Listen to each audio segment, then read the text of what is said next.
Hello everyone. सो आज के lecture में हम क्रीप समझते हैं। क्रीप इन कंक्रीट क्या होता है।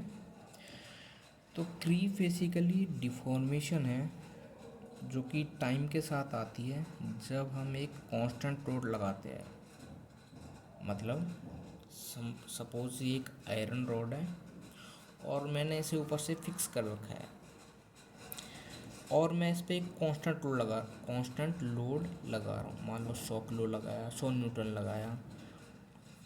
अब अब जितनी भी हम बातें कर रहे हैं, पहली बात तो ये इलास्टिक लिमिट के अंदर की बात है, मतलब हुक्स लॉ वैलिड है। तो जैसे मैंने लोड लगाया इस रोड पे, अगर मैं इसे तो लोड लगाने पे क्या होगा, इसमें कुछ खिंचाव आएगा। मान लो ये डी एक्स नीचे खिंचा, इसमें डी एक्स स्ट्रेन आई।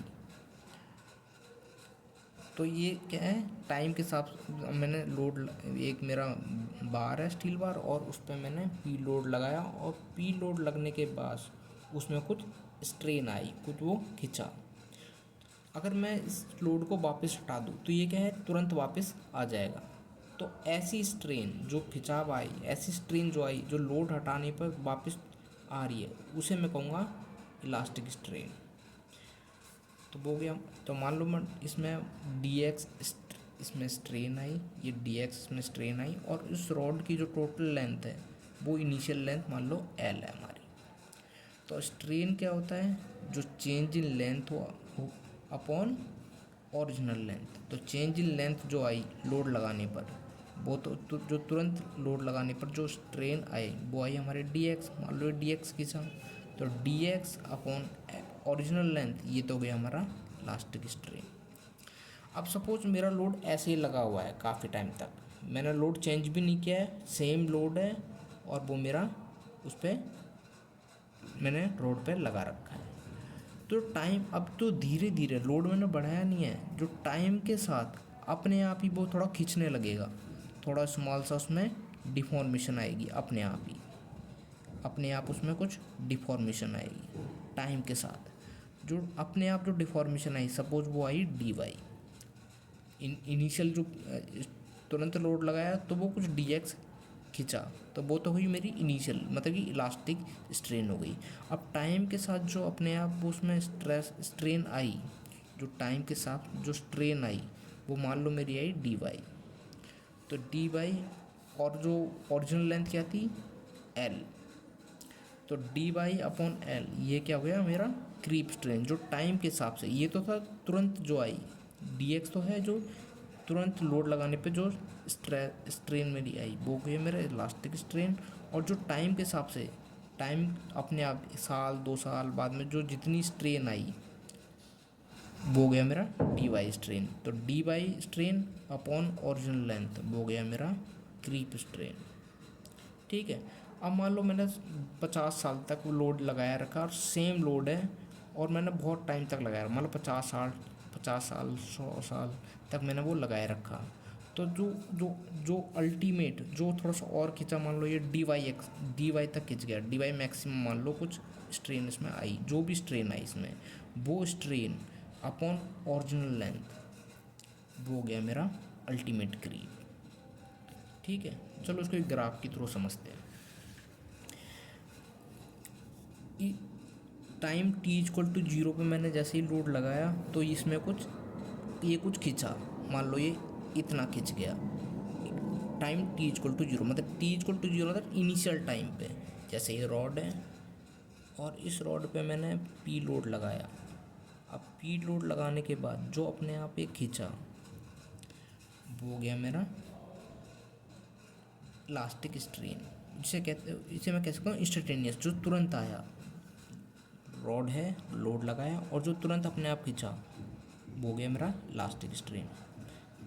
अब जैसे जैसे टाइम बीता, टाइम के साथ अपने आप लोड वही है, टाइम के साथ ही अपने आप इसमें कुछ खिंचाव आने लगा, कुछ स्ट्रेन बढ़ा है। ये सब इस तरफ है स्ट्रेन, मतलब कितना खींच रहा है ये, वो दिखा रखा है। इस साइड को दिख रखा है कि ये जो बार में जो हमारी स्ट्रेन आई, खिंचाव आया, वो कैसे खींच रहा है। तो यहाँ तक तो वो तुरंत खिंच गया था, लोड लगाया तुरंत खिंच गया। उसके बाद टाइम के हिसाब से मैं देख रहा हूँ कि वो और खींच रहा है, वो और खिंचता ही जा रहा है और उसमें स्ट्रेनिंग आती जा रही है। आती जा रही है, आती जा रही है, आती जा रही है। फिर वो एक स्ट्रेन एक तरह से साल 2 साल 3 साल तक खिंचता गया, खिंचता गया। तो 4-5 साल बाद में देख रहा हूँ, 5 साल 6 साल 7 साल बाद में वो फिर कांस्टेंट सा हो गया। अब उसमें और ज़्यादा खिंचाव नहीं आ रहा है, अब वो स्ट्रेन जो है वो कांस्टेंट सा हो गया है। ठीक है, 10 साल तक, मान लो 100 साल तक मैंने उसको लगा कर रखा, और अब इस स्ट्रेन जो आ रही है वो अब ज़्यादा खींच नहीं रहा, वो सेम ही है, उतना ही है।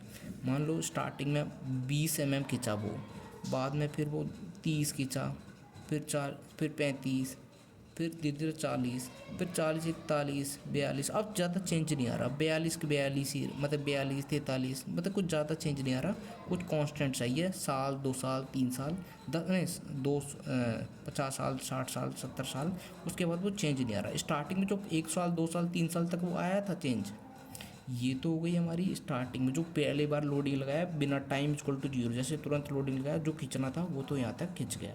और टाइम के साथ जो खींचा वो ये है, टाइम के साथ जो खींच रहा है। पर धीरे धीरे जब ज़्यादा टाइम हो जाता है तो वो खींचना बंद हो जाता है, और बहुत ही माइन्यूट खींचता है ये तो मान लो इतना तक खींच, मतलब कांस्टेंट हो गया वो खींचना। अब मैं जैसे ही लोड हटाता हूँ, मैं साल मतलब 50 साल 100 साल बाद में मैंने मान लो लोड हटाया मैंने अपना, तो जैसे ही मैं लोड हटा रहा हूँ तो अब मेरा क्या हो रहा है कि एक तो लोड हटाने के बाद तुरंत रिकवरी होगी, तुरंत जो खींच के मान लो रॉड हमारी लंबी हुई थी वो तुरंत, कुछ लोड हटाने पर वो तुरंत वापस आएगी, कुछ हिस्सा तो उसका तुरंत वापस आएगा। ये हो गया इंस्टेंटेनियस रिकवरी, ये हो गया हमारा इंस्टेंट रिकवरी, ये हो गया इंस्टेंट रिकवरी। लेकिन उसके बाद मैं देख रहा हूँ हटाने के बाद भी कुछ रिकवरी, वो हटाने के बाद कुछ रिकवरी वापस हो रही है, और खींच रहा है वो अपना, मतलब और वापस आ रहा है। जहाँ से मैंने लोड हटाया तो ये वापस इतना है, तो टाइम के हिसाब से देख रहा हूँ ये वापस और आ रहा है। जैसे मैंने लोडिंग हटाई तुरंत आ कितना आ गया, अब टाइम के साथ ही वापस और आ रहा है। जो रिकवरी हो रही है, जो लोड हटा इंस्टेंटेनियस के बाद में जो और रिकवरी हो रही है, यहाँ तक तो इंस्टेंट एकदम तुरंत रिकवरी हुई। अब उसके बाद टाइम के बाद ये और अपने आप रिकवर कर रहा है, अपने आप वापस उसी शेप में आ रहा है, उतनी हाइट पे रॉड पहले, और वापस अपनी उसी हाइट पे आ रहा है, वापस थोड़ा सा और खींचेगा, ये अपनी ओरिजिनल पोजीशन पर आएगा। तो वो जो ये होती काफ़ी स्मॉल है, लेकिन उसे कहते हैं क्रीप रिकवरी, जो टाइम के साथ अपने आप वापस आई, जो टाइम के साथ अपने आप जो उसकी लेंथ वापस आई, उसे कहते हैं हम क्रीप रिकवरी। और कुछ कुछ आया, और लेकिन फिर वो वहाँ पे आके रुक गया, मतलब कि उससे ज़्यादा और वापस वो नहीं आया। तो कुछ फिर वो जो स्टार्टिंग में स्ट्रेनिंग इतनी हुई थी, कुछ इंस्टेंटेनियस रिकवरी हो गई, कुछ धीरे धीरे रिकवरी हुई, और ये कुछ हिस्सा जो होता है वो परमानेंट, उसमें डिफॉर्मेशन आता है कुछ। जैसा आपने देखा होगा ना, आप अगर रबड़ है, रबड़ को बार बार खींचोगे तो वो अपना आप लेंथ उसकी वापस उतना नहीं खींच, अगर हम बार बार उसको खींचे, हम अगर रबड़ को हम बार बार खींचते जाए तो उसमें क्या है, इलास्टिसिटी उसकी कम हो जाती है। तो वैसे ही स्टील में भी जो लोड लगाया, बहुत टाइम तक हमने लोड लगा के रखा, तो उसमें भी क्या है, कुछ स्ट्रेन आने लग जाता है, कुछ खिंचाव आने लग जाता है, वो वापस नहीं रिकवर कर पाता, उसे कहते हैं परमानेंट डिफॉर्मेशन। ठीक है, तो हुआ क्या हमारे, हमने स्टार्टिंग में लोड लगाया, पी लोड लगाने पर कुछ डीएक्स डिफॉर्मेशन हुई, फिर टाइम के साथ कुछ और डिफॉर्मेशन होने लगी, फिर 100-200 साल बाद में मैक्सिमम तक पहुंचा, उसके बाद डिफॉर्मेशन होना बंद हो गई। फिर हमने लोड हटाया, कुछ से वो तुरंत वापस रिकवरी की, फिर टाइम के साथ कुछ कुछ रिकवरी करने लगा, और कुछ फिर यहाँ तक आके रुक गया। और ये जो बाकी जो जो चेंज लेंथ नहीं कर पाया, अब उतना क्या गया, उसमें परमानेंट डिफॉर्मेशन आ गया। तो ये हमारा क्रीप। अब देखते हैं क्रीप कोफिशिएंट क्या होता है। अब ये जो अल्टीमेट डिफॉर्मेशन आई हमारी, यहाँ से जो क्या था, देख पहले साल 2 साल तक तो क्रीप टाइम के हिसाब से चीज़ें खींच, वो लेंथ बढ़ती गई, तो फिर 5 साल बाद में या 6 साल बाद, मोस्टली 5 साल बाद में लेंथ खींचना बंद हो जाता है। जो उसमें लेंथ में जो चेंज आता है समय के हिसाब से, वो कांस्टेंट हो जाता है, ज़्यादा बदलता नहीं है। तो मान लो ये हमारे जो 5 साल बाद में आ गए D max upon original length कितना है। स्ट्रेन क्या होता है, चेंज इन लेंथ। मान लो डी बाई हमारी चेंज हुई मैक्सिमम और ओरिजिनल लेंथ हमारी है एल। तो ये जो change in length upon original length और ये स्ट्रेन कितना है और जो तुरंत I D x upon original length कितनी है एल। तो ये तो था इलास्टिक स्ट्रेन, ये था जो क्रीप की वजह से जो स्ट्रेन आई। इनका जो रेशो है वही होता है हमारा क्रीप कोफिशिएंट। ठीक है। अब जैसे सपोज हम एक चीज़ और देखते हैं,